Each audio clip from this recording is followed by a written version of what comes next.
So let me formally welcome all of you to the fifth session of Katha, which is a folklore and mythology club run by India Foundation and led by Ananya, Swapan Saran, and the entire team.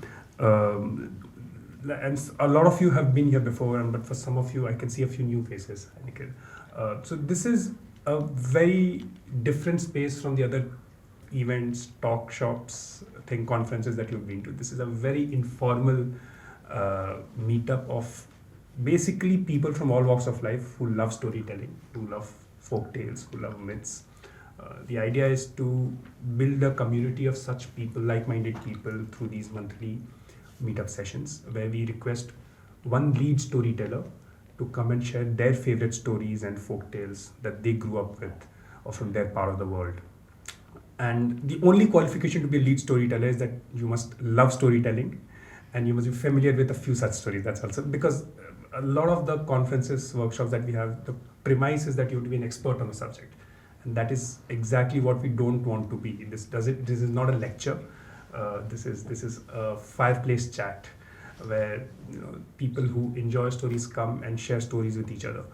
The lead storyteller typically just anchors the discussion by sharing a few of their favorite stories. And like I was just sharing with all of you, we've had some very interesting people over the last 4 sessions, and I'm delighted that for the 5th session we have a very good friend, Lorenzo, who in fact is actually a very apt person to be speaking about stories and myths and especially Italian myths. He is a diplomat at the European Union, with the European Union mission here, but is an Italian and has spent time in different parts of Europe and also around the world. And so I think he brings a very cosmopolitan sort of worldview, which I'm sure will help tie in the various stories that we all talk about after his initial remarks. And I think you've seen that with the previous sessions also. Once a storyteller starts, we all are reminded of similar stories from India and from other parts of the world. And then eventually you see that because we are the same species, there are common threads in these stories from very different parts of the world. So Lorenzo, I'm delighted that you took out time. I'll request the chair for today's session, Kohn sir, who is a distinguished fellow at India Foundation and the person that I think knows more about cultural issues, not just of India, but of different parts of the world. And so, Kohn sir, if you could just share a few thoughts on the importance of Roman myths to Western civilization and also to other parts of the world, and then we'll ask Lorenzo to share his stories. Thank you, Apurv, and thanks also to Ananya. And I wasn't expected to be given this privilege, but since I was asked last minute, and I just met Lorenzo 5 minutes ago. So what I'd like to say first is that Rome was my home for a few years, and therefore I got to know it very well. And I remember having friends coming over from the US and other places saying, you must guide us through Rome. So we did this kind of symbolic tours through the 7 obelisks and explained the mythological and also the cosmological significance of Rome's map and of the monuments that were erected there with all the different gods and their correspondence in many ways with Hindu mythology.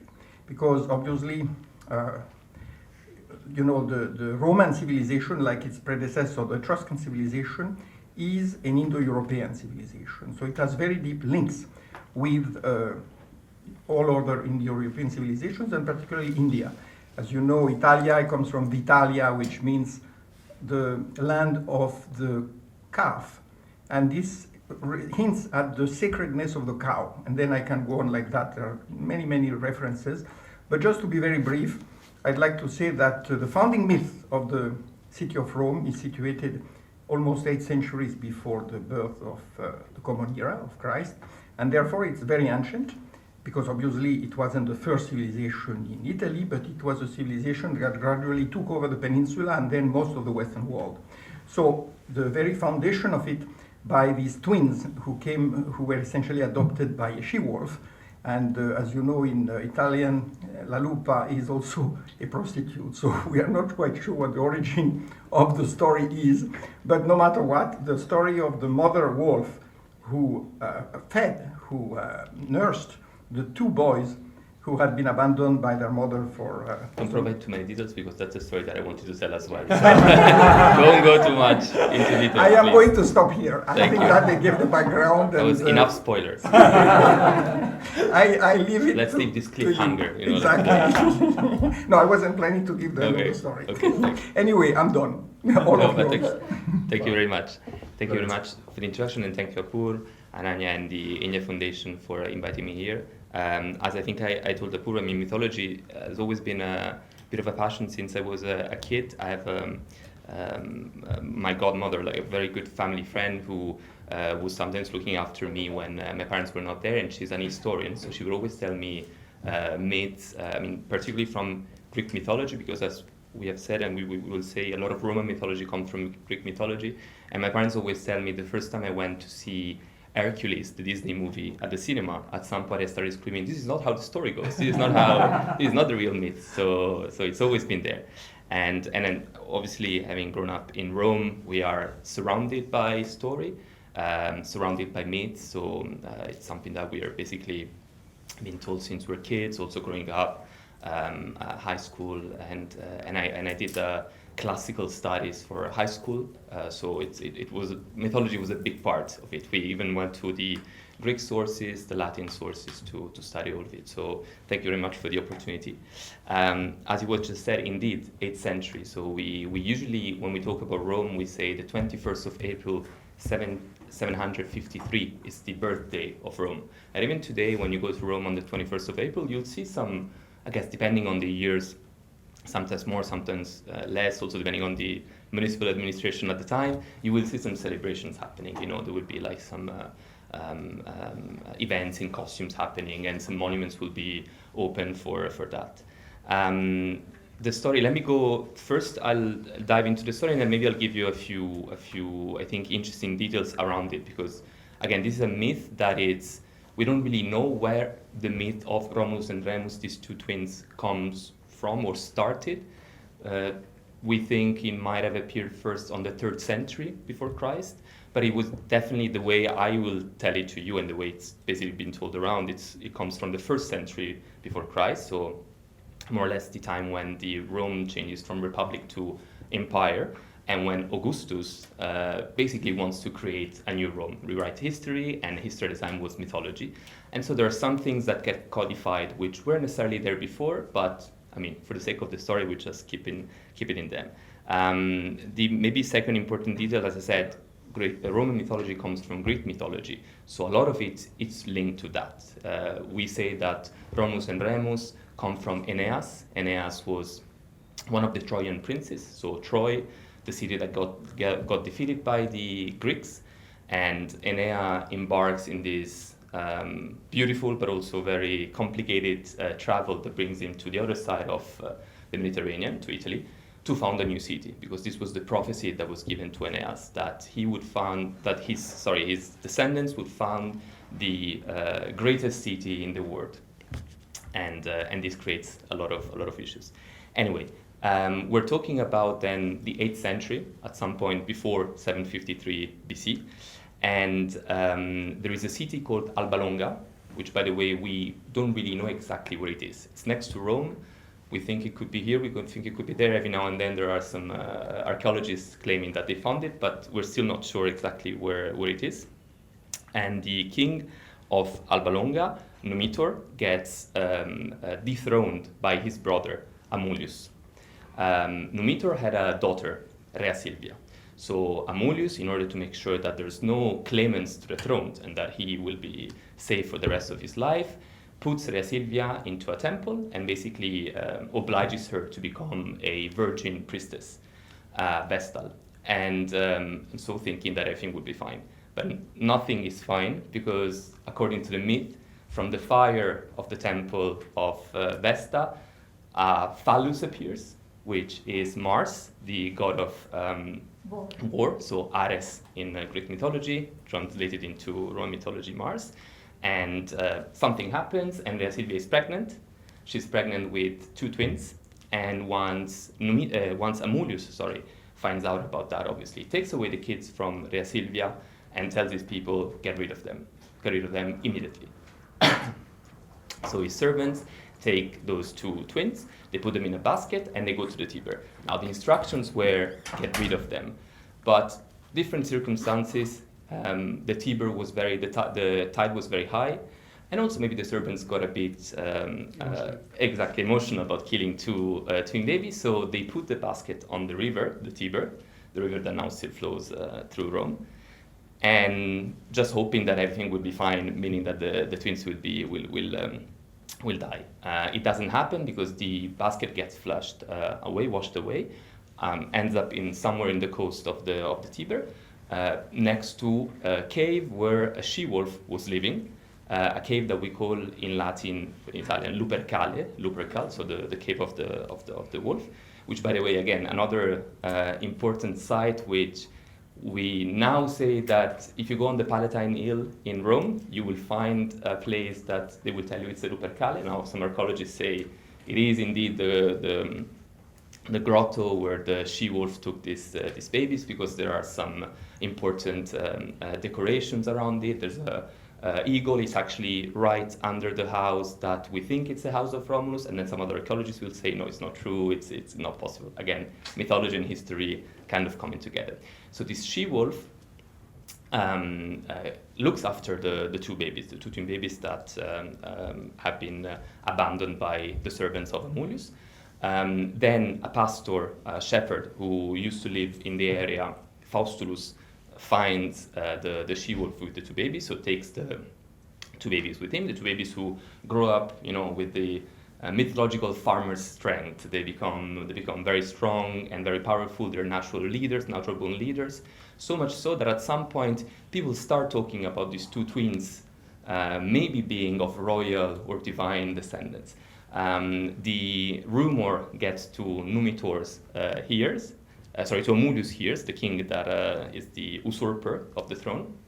So obviously he wants to put them in prison. Anyway, a war ensues, and Romulus and Remus manage to kill Amulius to reinstore on the throne Numitor.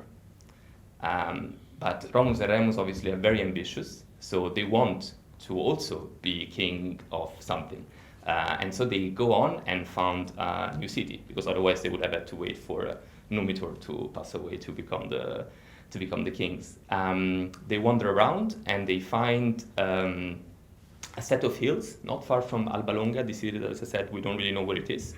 This set of hills, 7 hills. 7 is an important number also in Roman history. 7 hills, 7 kings, and now the story also it's a bit cloudy. Either they wanted to fund it on 2 different hills. The myth sometimes says that Romulus wanted to fund it on the Palatine, whereas Remus wanted to fund it on the Aventine. Some other times they just clash about who will then be the king or what will be the name. Anyway, what they say is to settle this discord, they will wait for the gods to give them a signal indeed. And obviously at the time the signal was nature. So Remus looks up and sees 6 birds coming in, and he says like, oh, 6 birds, it's me.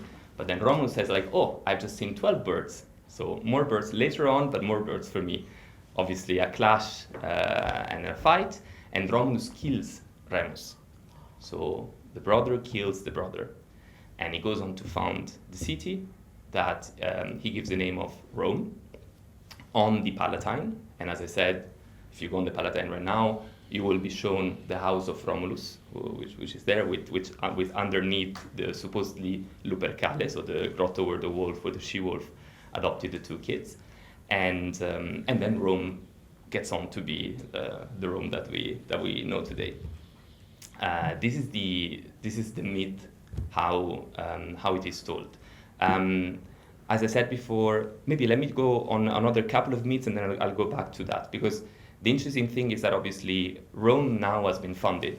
Rome is just a very small settlement on a hill, and Romulus has very few friends, and most of them are shepherds, most of them are men. So in order to obviously to continue the population, he needs women to continue to grow the population. And so Romulus goes on diplomatic missions around in the hills and the cities and villages around and kingdoms around Rome, and basically suggests deals in a way to alliances to have women from these other villages come with his men.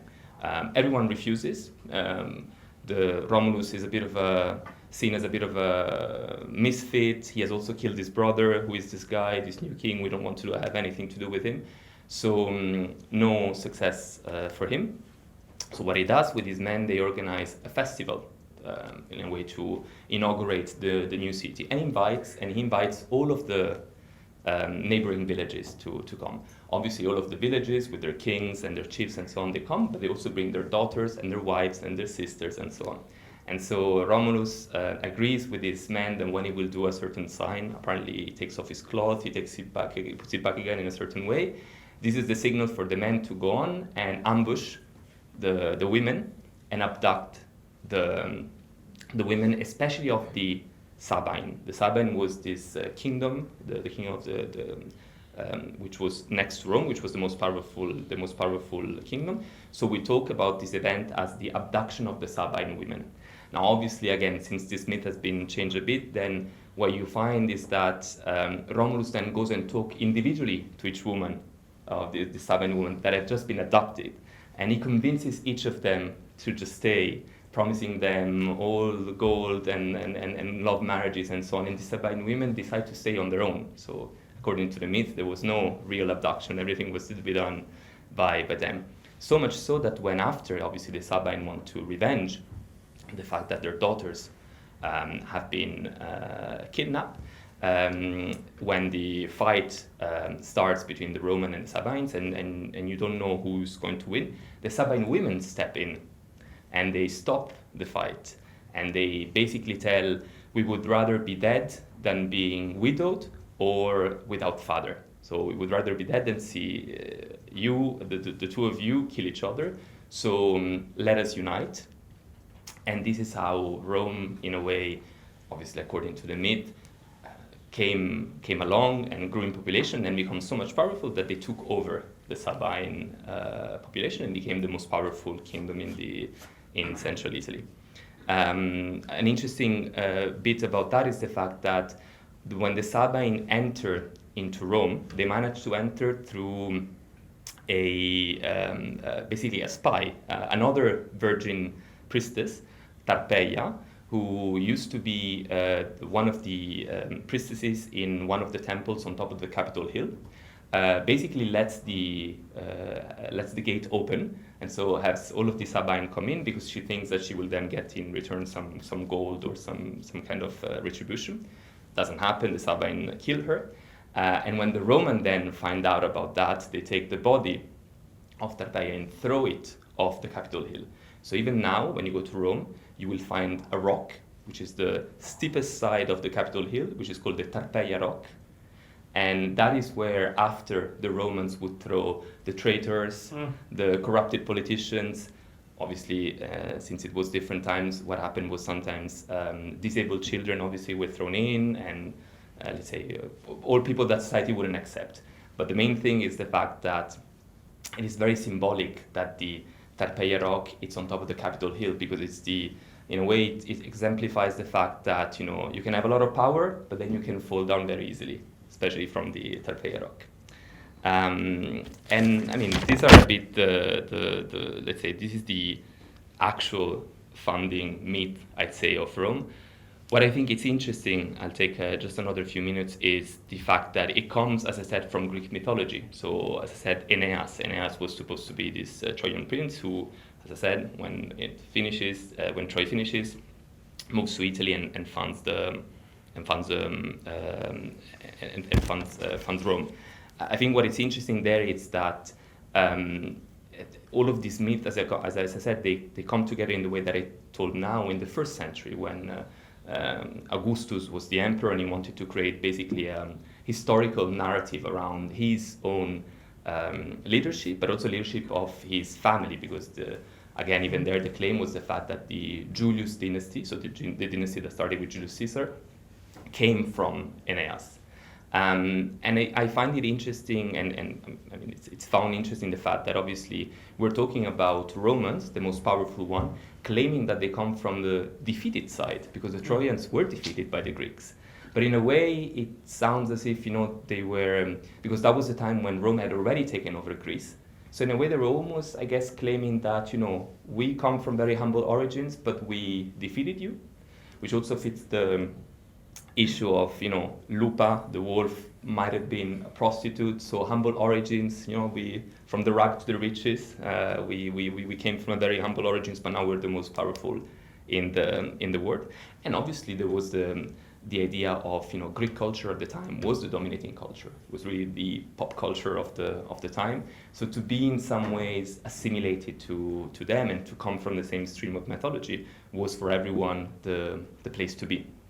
So a number of authors, Virgil before, then Levi, Plutarch, Dionysius of Halicarnassus, they all create basically those myths that all come from Greek mythology, because as I said before, most of the Roman gods and goddesses come from Greek mythology. So they try to basically translate that into Rome. What did I want to say more? What I find also interesting, it basically comes from Greek mythology, but I would consider it also Roman mythology. There's an interesting also episode in the Aeneid, so the story of Aeneas. Dido was the queen of Carthago. Carthago was this big Phoenician city in nowadays Tunisia, which at the time was basically which at some point became basically the biggest enemy of Rome to control the Mediterranean, because Carthago basically had the control of all especially south and eastern Mediterranean. So at some point they clashed. Well, now we're talking a bit before that, because Dido is a mythological queen of Carthago. When Aeneas, in all of his dangerous travels from Troy to Rome, he finds himself in Carthago. And as I said before, the prophecy that Aeneas had, and the prophecy obviously is protected, usually in Greek and Roman mythology, the prophecy would be linked to one god. In a way, there would be one god kind of, making sure that the prophecy becomes true. In the case of Aeneas, he had a very strong protector, but also a very demanding one, which was Jupiter, so Zeus, the king of all gods. And but at the same time, on the other side of we're always talking about basically teams, right? So Aeneas was Team Jupiter, but against him he had Team Junon, so Hera, the wife of Zeus, but the wife who was cheated on many times. So the two of them had a bit of a clash. Also, the sister and wife of Zeus. Anyway, Juno didn't want Rome to be founded and become powerful, because the prophecy for her was the fact that her favorite city, Carthago, would be destroyed by the descendants of Aeneas. So when Aeneas finds himself in Carthago, and Dido, the mythological queen of Carthago of great beauty, is there, for Juno it's the perfect match, because he thinks, I will make Aeneas fall in love with Dido. They will fall in love, they will marry, and Aeneas will never leave Carthago. And that kind of happens in the sense that Aeneas is there, sees Dido, kind of falls in love. Probably Juno makes sure that a storm happens at some point where they're out on a hunting trip, and the two of them find themselves alone in a cave, and obviously love happens. And Juno appears immediately when love happens and kind of celebrates the marriage, without even a bit of a Las Vegas situation where they were a bit drunk or something happened, and then Juno appears and says, you guys are married. But obviously Jupiter gets to know about that and sends his messenger Mercury to remind Aeneas of his duty, which is to go on and found the city in Italy. So Aeneas reluctantly packs his bag, gets out of Carthago. Dido sees him packing his bag and getting out of Carthago, and obviously is destroyed by sadness and kills herself. And in a way, she bestows she kind of threatens, in a way, Aeneas, saying that, your descendants will be crushed by my descendants. And as I said later on, then indeed Rome and Carthago went to war, and for a couple of times, those are the wars where we talk about Hannibal with the elephants crossing the Alps. And indeed, Rome, in two of them, it went very badly with them. The Carthago was almost at the door of Rome. Punic Wars. Punic Wars, indeed. And then finally, they managed to win, and so they managed to take on. So it's interesting, again, I think, given that Roman mythology, it's at a time where it's highly political, and all of those myths you will always find a very political meaning. They kind of, I guess, get a bit away from the track of mythology that is very nature-based and gets more on the politics-based, if you want mythology. But then maybe to finish off, and maybe that's a question for you if you want to reflect with me, is, as I said, in the history of, in the story of Romulus and Remus, Romulus kills Remus. So we're talking about a city and about poets and about emperors that were quite comfortable, apparently, with the story of their city stemming from a fratricide, which is quite an interesting thing, right? Because especially when you're at a time where it's a political mythology, why would you want your city to be associated with such a heinous crime? So there isn't really, I think that there's no archaeologist or mythology expert that could give an answer. What do you guys think? That's a fascinating way to end your remark. But I think it's a good point to just maybe open up the session, and Komji, I'll at some point ask you also to chip in with your favorite stories, because we have the privilege of I'm here only to listen, because I don't know anything about that. And So Caterina for is me, it's like the first time. Caterina So is I from cannot near support. Florence, and as you know, in Italy, even though we're as big as Delhi and CR, Florence and Rome are universes apart. So this is my mythology, but it's not Caterina's mythology. So Florentine. it's very interesting, That's actually. Yeah. Komji, you have any thoughts on what? I don't want to monopolize, I think, other people to speak, but what came to my mind is that when you asked the question about why this murder was essentially accepted, I think that you find at the root of many civilizations that a killing has a sacred meaning because it enshrines power, and power implies ruthlessness. So if you are willing to defend your divine right, or whatever you call it, by killing what's probably dearest to you, then you are making a statement which many civilizations find comforting. I mean, if you look at Cain and Abel, right, even though Cain is cursed, but originally it wasn't so. Cain was seen as the real winner and the right personality, whereas Abel was a victim. It depends upon whether you were a nomad or an agriculturist.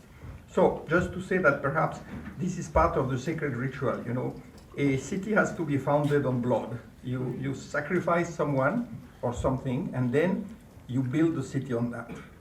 But even in, like, if you see Bhagavad Gita, I mean, this is a story of Arjun's dilemma of having to kill his own brothers and his own cousins and people very close to him. And I think that is at that moment when he himself is struggling with the question that you raised. I think that's when one of the most important sort of lessons of the Hindu worldview is delivered. I think the worldview is very different, because here the idea is not to found the city or the empire, but to fight for Dharma. There's so much of backstory which we don't see in this case. So, like, to equating the two or even drawing a parallel, I think is. But just the act of killing. Why is Arjun's dilemma that I'd rather not have the empire? That the fight, even there, the fight is for the throne. No, it's not. I think there's so much of backstory right from the Draupadi's. Just like the fight more for Dharma. It's more about righteousness and founding the righteous empires.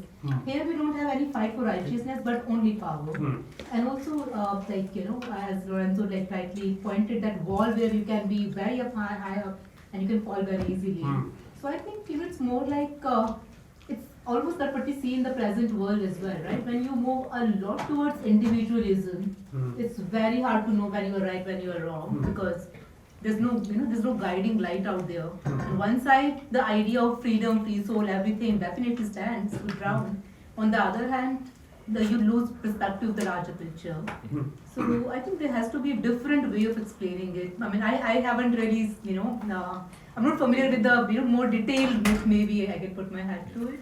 But do we have any other example across the world of similar, I mean, as you said, parricidal or any other kind of city based on some kind of a heinous act as No, the new city that once the Pandavas are sent on exile, and there is Khandav Trust, which is actually a forest. Which they burn. And the forest, to build the new city of Delhi, the Pandavas, who are the heroes of Mahabharata, they burn the entire forest, including every living being in that forest.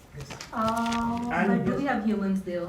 Yes, we do have. We do have Yeah, humans. so some of them, they come and That's why then this righteousness business is actually a very It is, I totally agree. That is what I said, right? Individualism, once we give someone the power or someone the process, just like Game of Thrones, right? We do not know Daenerys Targaryen is, is she the real villain to it, Actually, when Nobody we are really talking knows. about whether they are humans or not, we are actually forgetting about the people who are the Adivasis, who are actually No, see, living again, in they're those forests. presuming, right? We Not are- every- We are actually thinking of the Aryans. I have to interject you there because in the forest history that we read, right, even until the times of Alauddin and later, 80% of the land was not civilized. It was more jungle and only 20% was. So, presuming every forest had people or Adivasis My dear is stretching friend, it too far.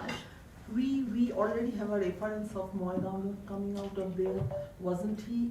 Is it possible he was living alone there in a forest? Who comes out? Moidam, who actually built the city of Oh, Indra. yes. The Indra, So yes, yeah, even correct. he actually begged Arjuna and Krishna Hmm. that please save me. I will build you something which no man has Ever seen. So I don't believe it can be one single man alone there living in the forest. But do He we have must be other having stories his own of plan. cities, founding myths of cities in India? Are there other stories?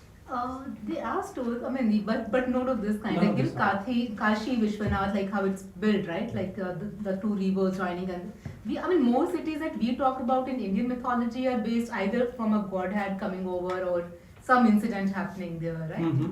And most of them have the names as well. I'm sure like there's some explanation to the names there. Hmm. I don't understand Latin and so that's like limitation. But here Kashi or Kanchi like is more about Prakash. The word is like it's more about the light. Hmm. So the naming of the cities itself would have some kind of a key to opening the this whole story. Kashi, Kanchi, these are all mostly started with some or other god. Hmm. So actually, it's the Prakash of the god. That's exactly and what I with said. that actually started. But The cities. I Or we do have not agree cities to where, this fact that there was no human being, because Mahabharata specifically says that Mohinanath came begging for his life Hmm. to Arjuna and Krishna. Right, but then again, right, so Maya has its own history of as a Dhanva clan, and also we do not, I mean, in India we know several forests inhabited by several kind of lives, not only human lives, Hmm. but demigods and other people, Absolutely. right? Mahabharata, as I'm saying, specifically says about certain creatures as well, not just Does? Mohinanath, but there are See, like other, Laksha, like the In Ramayana, that all the monkeys and monkey kings are yeah, also. I mean, of course, they can't be real monkeys. As No, you and know. Rakshasas and Rakshasas and Asuras were also probably human or semi-human. Absolutely, they were all Because humans. they were worshipped originally, and then they were seen as going to the dark side, and that's why they were rejected. Although they are still they were worshipped in Iran, Asuras. As for Mr. Lorenzo's question about why should some city love its foundation on such a heinous time, but probably it was not considered a heinous crime in those days, because in history we have always seen kings actually slaughtering their brothers from Ashoka to everyone. Yes. So it was probably kind of triumph of power, or I mean something like that. Someone who has a real power, valor can only establish a city. Establishing a city is not a mean thing. It's not like becoming a king. When you are a king, you are actually descending. Descendant of a kingdom, of some king. You have your predecessors, but here you are strong enough to make an empire of your own. You are founding a city, so it requires far more power, more valor, than a regular king. Hmm. So if a regular king can actually kill his brothers to ascend the throne, then the person who is actually so powerful, so, he has some vision to establish a new city. So I don't think it's considered a crime when it comes to kings. I mean, this is my... Also, I think this is general. I mean, you took up even with sort of some of the tantric practices, the idea of social transgression as a symbol of power. That if I can break some societal norms, Yeah. it is a sign of asserting my superior power over other people. So I think some maybe. But Lorenzo here will tell you what I'm sure he didn't want to say because of not wanting to expand too much his narrative, but why did Remus essentially attract the ire of Romulus? Because he jumped over the wall. So he actually broke the law. And Romulus told him, anybody who breaks the law, I will kill him. And even if you're my brother, if you broke the law, which I said, because I made the perimeter of the city, this is not supposed to be crossed. And Remus said, I don't care, I'll jump over it. And then he said, then you have to die. Yeah, that's because it's interesting is the fact that this is kind of the story that let's say became the most prominent one, but it's true that there are some other version of the myth, earlier ones, where Remus just they don't fight, they just like found two different cities, and then just Romulus Rome ends up being more powerful than Remus. I don't even remember what was the name of his city. Or there's some other stories where indeed when Remus jumps this wall because Romulus said like, no, I'm founding it here, you do something else. It's not actually Romulus, but it's some of his allies who kill him. So kind of like to not have Romulus being the fascist, the one who killed killed his brother. I guess also I take all of these points, and I think on Apur's point, what's interesting is the fact that if we take this myth as the actual founding myth, what's interesting is that it's not only the fact that you do social transgression, but that the gods don't punish you. So if you do that and the gods don't punish you, then it means that you have a higher purpose, and then your city goes on. Because indeed the story here is the fact that even if Romulus kills, it's not like the gods do anything to him. No, they actually have him keep on with the city, and the city prospers and becomes so big, and even let him abduct women from other villages. They let him away with a lot of stuff actually, or at least that's what the Romans think. Obviously, a few centuries after. Sorry, this is from a different perspective of the story. Mr. Lorenzo, when you were talking about it, I really found it very fascinating that men actually stopped war listening to women. This is the first time I have heard of something like this, the first reference in my life, where husbands or to-be husbands, whatever they were, or fathers, they are listening to women and they are actually obliging them. It doesn't happen. Yeah. In Indian mythology, we have men listening to their mothers, but never fathers listening to their daughters and taking such a serious step, like not being into a war or stopping a war, and especially when it comes to be husbands or husbands, they are listening to women and they are stopping the war. That's really a very new perspective I have got of any mythology I have ever read or ever heard. This is really unique. Yeah. No, indeed, and I would say because there are other also connected myths. For instance, a bit later on, there's another myth that basically explains the transfer from the monarchy to the republic, and it's about this lady Lucrezia who is abducted and in this case raped by the son of the king. Yes. Sorry.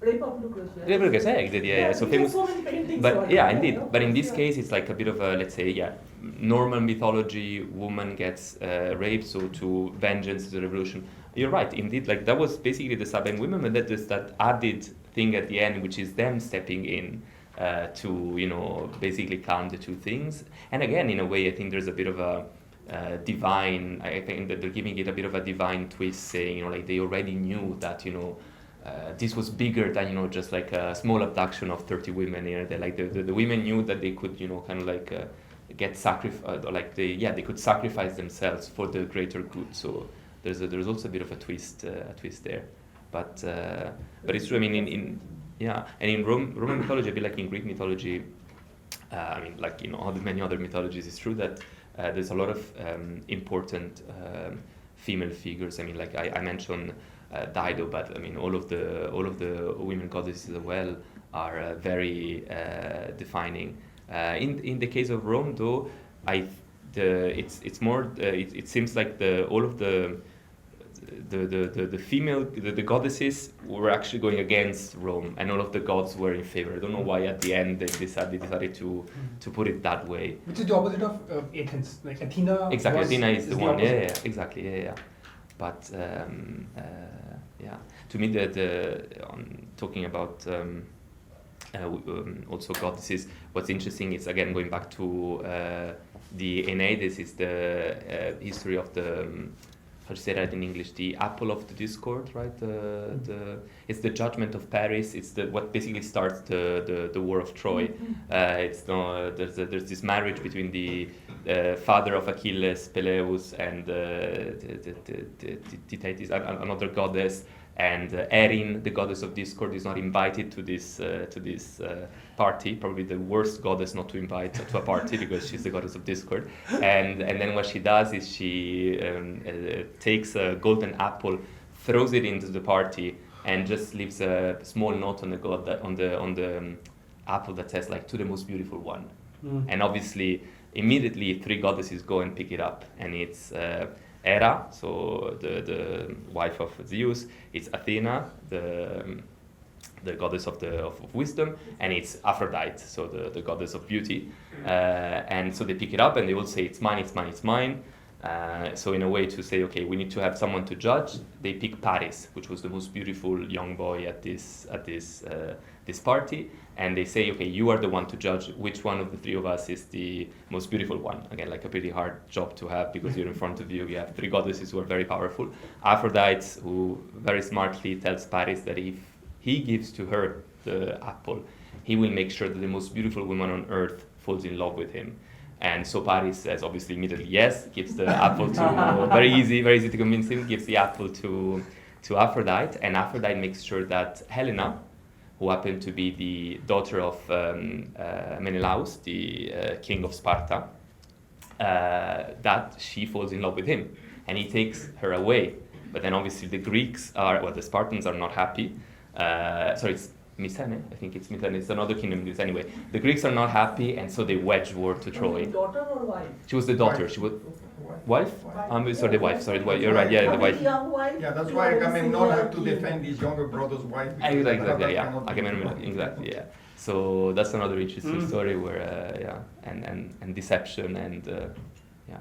I feel like in some ways it feels to me that. In Greek mythology, what I find interesting about that, sorry, I'm twisting a bit away, but because Rome took a lot, indeed, yeah. I love it. There's a lot of myths where there's this, in some ways, gods kind of like humanize themselves, and in this case, they let a man, like a common man, right, like a mortal, decide on an issue among 3 gods and goddesses. I find that very, very interesting. It's something that you definitely don't find in mythology/religions that then in Europe became like, if you think of Christianity, there's definitely no relationship between God and human that is like that. Whereas in Greek mythology, they were very comfortable sometimes having mortals decide on gods, and sometimes even outsmarting gods and goddesses. Then it never went well at the end, but at least for a while they were. Sorry. Actually, I'm sorry, this is a reference to, we have a very similar story about our goddess Lakshmi and goddess Saraswati. Saraswati is the goddess of knowledge and Lakshmi is for money, wealth. Mm-hmm.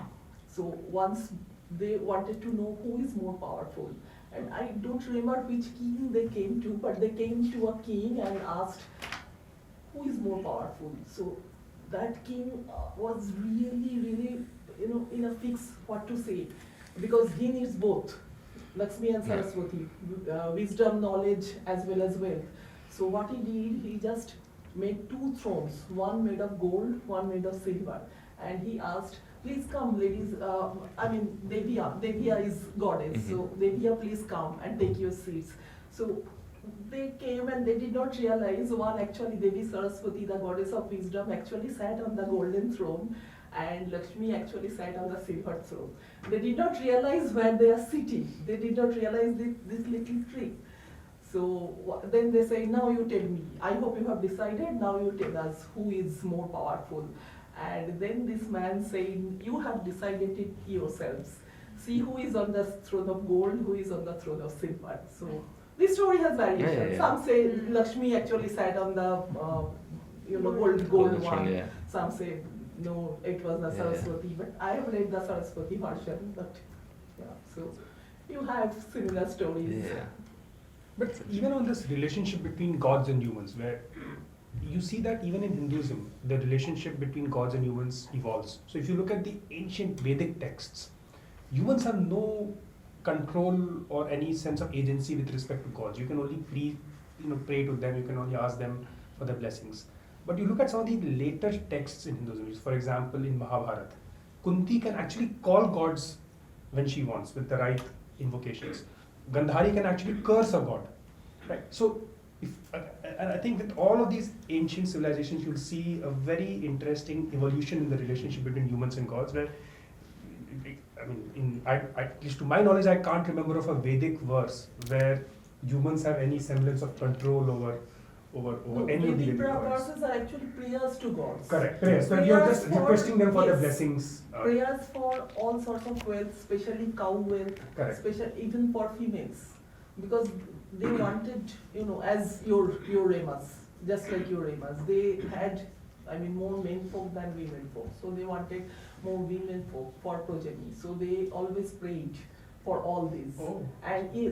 And like Navratra is coming, we have our Durga Puja. One of the main sloks, one of the major, mantra is called Jashodehi, Vishojahi, which means we want victory over our enemies. We want power. We want, everything that you can ask for in your worldly life, for your, for a successful life. So it's all about prayers. What you are saying is much later. Mahabharata came much Exactly. later. And so you see that evolution. And Mahabharata actually was an evolution. It did not happen in one day. It happened for like 800 years, 800 to 1000 years. So One last thing I think, which again I wanted to just touch upon and maybe get your thoughts, is this theme of an abandoned child, abandoned children, which you see across all cultures, across myths. As you were talking about how they were abandoned in a basket, I was thinking about Karna. Kabir, Absolutely. Karn, Kabir. Correct. Even Krishna, for example, grows up with foster parents. And Moses. Moses. Moses Moses, is a classic. Yeah. So again, the repeated motive of an abandoned child who's then grows up And with a foster. somebody We'll have to- saving and Yeah. looking after and taking care. We need to and sort of nurturing nuance that, because it's not abandonment. These kids are also under threat at the time of birth. So like there Yeah, are two exactly, different yeah. kind of abandonment. Yeah. Kunti One- abandons Karna. Yes. Yeah, Kunti abandons, but Krishna is more under threat. Another threat. Yeah. Again, from a Even in usurper this to the case, I throne. think it's more like they Yeah. want the safety of the kids, in a way. Is this Yeah. about safety or is this about shame? When At the start, when the Mars impregnates her, then like the discarding Yeah. is not. No, discarding is not shame. It's for the It's a safety. It's for the Yes, usurper safety. to be safe that those kids will not at some point claim the throne, So it's- which was there because it was their grandfather who had the throne, and the grand uncle basically. Kunti's yeah. abandonment was because she wanted to save herself from shame. Shame. Yeah. But this was Yeah. Yeah, The this two, is yeah. safety of the kids. Yeah. Not the safety of the kids, safety of the king. Safety of the king, safety of the usurper. Safety of the king. Yeah. Okay. Yeah. So who's threatened by these kids? Like Kans is Yeah. threatened by Krishna. And Herod was Herod was theoretically threatened by Christ's birth. Exactly. Yeah. So that's always the case, that you don't want to be in a situation where you could be a rival for the Yeah. throne, because then you have to be eliminated. And Yeah. both Krishna and Christ both had this massacre of the innocents in their lives. Yeah. Both Yeah. of them had it. And massacre of the innocents have actually given birth to so many paintings in the Western world. Indeed. Yeah. No, it's interesting, and I think there's a mix of also, as I said before, like the humble origins, or more than humble origins, also the fact that those who then become great, they went through so much, and so much is even just being abandoned at birth and having to grow up in dangerous situations. In the case of Romulus and Remus with a she-wolf, which is it's incredible. It's the opposite of what you would think of a safe environment to grow up in, and yet they made it to that. Can I just say my perspective on this issue of abandoned child coming to throne or becoming really powerful? Probably it just shows us to believe in ourselves, not just a family tree, or really good, family line, instead of believing in yourself, having your own power. So it's like trust in yourself and conquer the world kind of stuff, isn't it? And also you- I would say certain few things are destined also. Yeah. This was so predestined. Yeah. In their case or in any case for that matter. In every case, destiny There is is there, some- but yeah. I mean, I always think, otherwise, your why hand should was- all of them are abandoned or they are facing some really traumatic childhood? Think of Krishna. He could not actually spend his childhood with his own parents. And think of the trauma of the mother who has got actually 7, 8 kids killed in front of her. And think of Christ. He had to actually leave the place. His parents actually had to leave the place just to save the child. So, I mean, to me it's like that. Believe in yourself, trust in yourself. Don't just think of where you come from, but believe in yourself and try to conquer the world. That's probably, I mean, to me, this is the message that our ancestors, everywhere, be it Italian, be it our Indian, wherever it is from, they tried to convey to us. I think that's the reason. And on a different note, I mean, on a very different note, like we mentioned, like on one sense it's the she-wolf in the cave, and the other sense is the word prostitute, as you said. So coming from the ancient Indian perspective, there are more than 150 different terminologies referred to what we call prostitutes today. I mean, some of them were public entertainers who are very highly regarded, and some of them are basically Some of them were what we call that, classes. like, you know, just making money out of sleeping with people. So where does this word that is used fits into that kind of a hierarchy? Is it something just like prostitution as we understand it today, or does it have something to do with arts, finance and other things as well? In that case, I don't think so, because that really is basically the Yeah. oldest profession in Yeah. the world, which is basically a woman who is needy and who is led to trade her body in order to survive. Yeah. So that seems to be the reason why it kept that stigma in Roman later society. This was generally the euphemism or to describe women of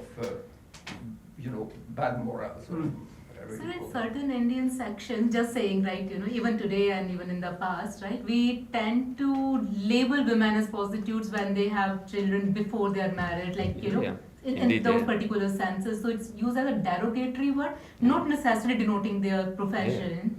So in that particular sense, I'm just wondering, she adopting these 2 kids, like, you know, is also a different. It could have. I way mean, of it's looking a at myth. it. We don't know. So it could as well be because also, you know, she was supposed to be a virgin priestess, and the myth says that she was obliged to be one. But maybe she was actually one, and she just, you know, had a child, and then she claimed that it was Mars, because if you say that it's a god, then, you know, no one can touch them. But yes, no, it could definitely be also that.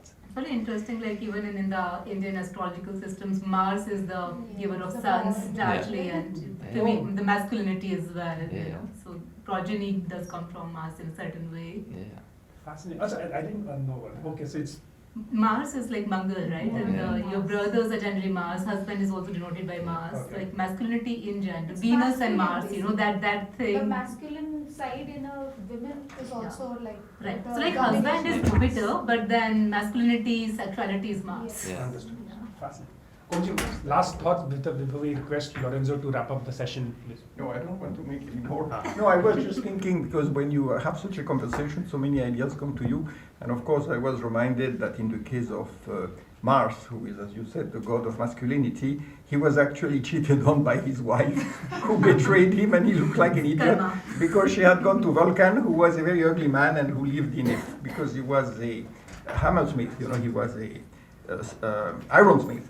And yet she preferred him, and Mars was left, you know, sort of, again, looking like an object of ridicule. So there is also an intention in at least certain developments of mythology to criticize or ridicule stereotypes. You know, to say that the brave, manly, warring man is the one that gets all the women, which is, of course, the usual interpretation.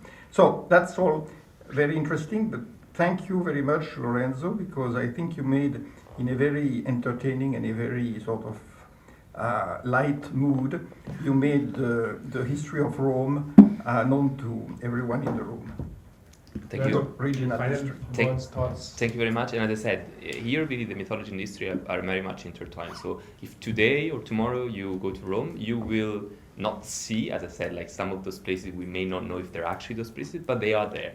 And especially people like 2,000 years ago thought or they led others to believe that they were there. So I found that fascinating. So my strong urge is please go to Rome. If you happen to be there on the 21st of April, which is the birthday of Rome, then you will see also some festivities happening. But go to Rome, go on the Palatine Hill, and when you're there and you see the house of Romulus and they'll show you the Grotto del Lupercale, then you will think about this myth. Thank you. One Yeah. piazza with this statue.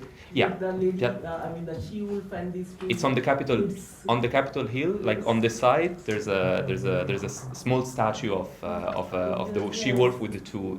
It's a copy, the original one, probably Middle Ages original one. It's inside the Capitol Hill Museum, which is a beautiful museum, by the way, and you should really, Musei Capitolini, you should really go. Yeah. Thank you so much, Lorenzo, for your Thank you time. much. We could have gone on for several more minutes, but I think we had a hard stop at 6 o'clock. Just a small token of appreciation from India Foundation. I may request Captain Alok Bansal, Executive Vice President of India Foundation, to present a small memento to Lorenzo. Thank you. Should we get a photo? Yeah. Thank Let's get a photo. Photograph is the Photos same. already didn't happen. So we just represent it to him. Thank you. Thank you. Thank you so much, Lorenzo. Thank you for your time, and hope you had a wonderful time at this discussion. See you next month for another session of Katha. Thank you. Thank you. This triggers